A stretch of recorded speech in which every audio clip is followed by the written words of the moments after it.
Warahmatullahi wabarakatuh. Salam kenal, saya Adnan. Para teman-teman pendidik, guru BK, dan orang tua yang saya hormati, saya ingin mengetengahkan sebuah masalah ke kita semua. Ini adalah satu hal yang mungkin menjadi perhatian sebagian guru BK dan juga para guru. Ada satu aplikasi namanya TikTok. Sebagian mungkin punya aplikasi itu, sebagian tidak. Dan aplikasi ini cukup digemari oleh siswa, terutama SMP dengan SMA. Ya kuliah apalagi ya. Nah, aplikasi ini memiliki potensi untuk para penggunanya menampilkan kreativitas, hiburan, dan apapun yang mereka bisa buat dan bisa menginspirasi orang lain. Pada misinya mereka ingin seperti itu, ingin menginspirasi orang dan menyebarkan kebaikan. Namun faktanya yang terjadi adalah ketika TikTok ini digunakan oleh para remaja, banyak sekali hal yang tidak sesuai ekspektasi. Ya, katakanlah motonya itu ya. Moto TikTok itu baik, tujuan mereka baik, tapi faktanya tidak. Bukti faktanya tidak itu adalah setidaknya beberapa negara sudah berencana untuk memban atau melarang aplikasi itu. Indonesia 2018 pernah memban secara sementara aplikasi TikTok. Namun setelah diblokir malah lebih terkenal karena mereka katanya sudah membuat beberapa perbaikan, dan setelah itu ya karena sudah diberitakan semakin booming. Dan akhir-akhir ini 2020 TikTok itu malahan tampil di TV mengadakan sebuah award, sebuah penghargaan konten kreator atau pembuat konten-konten yang dinilai baik oleh salah satu jurinya bahkan menteri.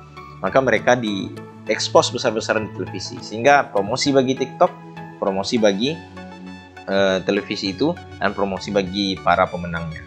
Oke, maka setidaknya harus kita perhatikan, karena ini kemungkinan besar ada di HP anak-anak didik kita atau anak orang tua sekalian. Nah, kenapa ini menjadi perhatian kita? Karena pertama ya, mereka pengguna. Yang kedua, kita mungkin sebagian besar tidak menggunakan. Maka sebaiknya kita kenali apa itu TikTok dan apa hal yang bisa terjadi dengan TikTok kepada anak kita.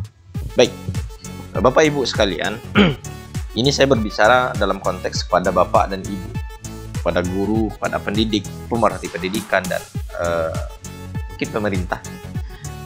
Beda lagi ketika kita harus bicara dengan anak, kita harus memiliki pendekatan yang berbeda tentu saja. Nah, kepada orang tua, directly, secara langsung saya harus menyatakan bahwasanya dari beberapa artikel yang dibaca, ada 5 setidaknya negativity atau hal negatif yang bisa didapatkan oleh anak dari TikTok. Yang pertama, TikTok saat ini diisi oleh sebagian besar kontennya adalah konten-konten dewasa. Mereka, anak-anak itu menyebut mungkin konten 18+. Artinya ya konten yang mengundang semangatnya anak muda untuk menonton ya. You know what I mean ya. Maksudnya konten-konten yang vulgar ya, mungkin kata-katanya vulgar. Ada goyang-goyangan, ada menampilkan bagian tubuh walaupun ditutup, tapi ya namanya bergoyang, menampilkan bagian tubuh yang seharusnya tidak ditampilkan. Maka tentu saja yang melihat menyukainya, yang mengupload kemudian banyak reaksi positif karena orang lain penontonnya suka, maka dia semakin semangat untuk memproduksi konten-konten selanjutnya yang serupa, dan juga menginspirasi ya, akan menginspirasi orang lain untuk membuat juga. Maka yang pertama, konten yang ada itu konten-konten yang penuh dengan kedewasaan. Yang kedua, TikTok ini, Bapak Ibu sekalian, TikTok ini mengundang para predator seksual atau orang-orang yang mungkin akan mendapatkan remaja wanita kita untuk menjadi objek seksual. Maksudnya ya digunakan secara tidak langsung ya, misalnya untuk candaan, memuaskan nafsu visual mereka. Namun lebih jauh mereka bisa mencapai anak-anak muda kita ini dengan TikTok. Siapa yang dilihat ini agak bebas anaknya, bisa keluar malam kan, bisa dilihat mereka mungkin postingan di kafe, buat postingan di tepi jalan, nongkrong di pantai. Maka mereka bisa mencapai anak itu melalui TikTok, dihubungi secara personal, kemudian bertukar informasi, bisa ketemuan, dan setelah itu banyak hal yang yang possible untuk terjadi. Bapak Ibu sudah terbayang apa yang bisa terjadi dengan hal itu, karena ini tidak hanya terjadi di TikTok, juga terjadi di Facebook, di BBM dulunya, dan di media sosial lainnya. Namun ini lebih mudah lagi untuk melihat konteks pribadi si anak.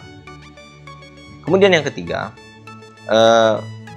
dia didesain, TikTok ini didesain untuk menjadi candu, menjadi hal yang membuat orang edik atau kecanduan. Karena istilahnya FYP-nya atau berandanya itu pertama dia aktif secara visual, yaitu bersuara, bergerak atau video. Kemudian ada musik-musik yang biasanya itu keras, asik, menyemangati, sehingga orang tidak bosan untuk melihatnya, dan orang tidak akan sadar banyak waktu sudah habis.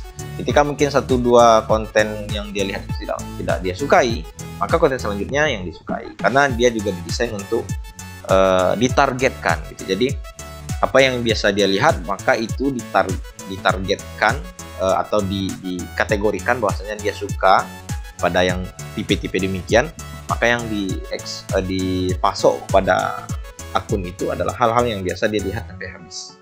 Kalau yang dia skip, maka akan dikurangi untuk disarankan. Artinya ini akan betul-betul membuat si pengguna untuk kecanduan menghabiskan waktu lama. Efek ke sekolah adalah anak-anak mungkin begadang, anak-anak mungkin tidak fokus, anak-anak akan bercanda dalam konteks itu. Sebagian guru tidak paham ini, sebagian besar guru tidak paham, maka mungkin anak-anak sudah menyeletuk aja di belakang, dan guru itu jadi bahan candaan karena dia tidak tahu apa yang mereka ketawakan. Ini sangat bahaya dalam konteks pendidikan.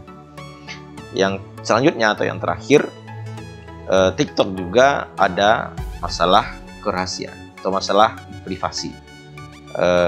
Amerika ingin men-ban, nggak tahu sekarang apakah sudah di-ban atau sudah diblokir atau belum, karena alasan utama, India sudah memblokir. India dan Amerika, alasan utamanya adalah masalah keamanan nasional. Nah, ini mungkin kajiannya perlu lebih detail oleh orang yang berkompeten. Ini berkaitan dengan keamanan, mungkin lokasi-lokasi yang bisa terbuka dan data individu pengguna itu yang bisa diambil oleh para pengelola TikTok ini. Bahkan kalau di Cina kabarnya ada pengganti sidik jari itu kan, wajah itu bisa macam skema wajah itu atau pola wajah, sehingga orang bisa dikenal dari wajahnya. Maka TikTok ini sudah sangat mungkin untuk bisa melakukan itu, karena video-video semua menampilkan wajah bagian besar. Maka dari itu Bapak Ibu, mari kita lebih waspada, lebih aware kalau kita tidak mau anak kita jadi korban pelecehan seksual atau menjadi korban pecandu gadget, apalagi korban